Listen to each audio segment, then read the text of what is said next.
So the first good thing that I found in the budget is that there was an increase in the STT for derivative trading. Usually सरकार की निंदा हुई इस विषय को लेकर, मार्केट्स भी गिरी, लेकिन मेरा यह मानना है कि इस कदम से स्पेक्युलेटिव ट्रेडिंग यानी कि सट्टा ट्रेडिंग समाप्त होगी या कम होगी और रिटेल इन्वेस्टर, जो 90% रिटेल इन्वेस्टर एफएनओ सेक्टर में नुकसान भुगतता है फ्यूचर्स एंड ऑप्शंस के चलते, जुआ खेलता है, उसमें आपको रिटेल इन्वेस्टर की प्रोटेक्शन का एक माध्यम बन सकता है। लेकिन मैं इसी के साथ साथ वित्त मंत्री जी को याद दिलाना चाहूंगा कि एसटीटी का जेनेसिस क्या है, एसटीटी का जन्म कब हुआ।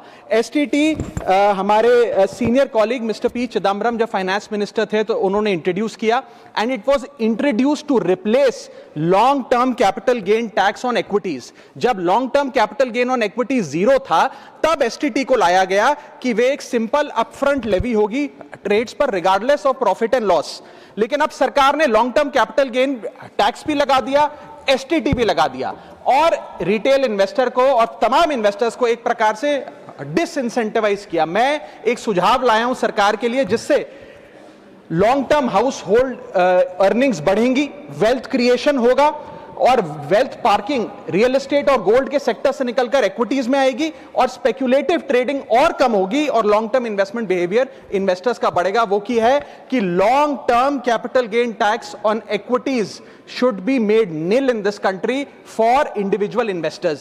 दुनिया की कई ऐसे देश हैं जिसके अंदर long term capital gain tax equities पे खास तौर पे शून्य है, जैसे कि Switzerland, Singapore, UAE, New Zealand, Hong Kong, Qatar, Malaysia. मैं चाहूंगा कि जब एसटीटी बढ़ाया जा रहा है तो इसी बजट में ही long term capital gain tax को जीरो किया जाए। सर, अगर एसटीटी बढ़ाई जा रही है तो उसी बजट में एलटीसीजी को जीरो करना लॉजिकल था।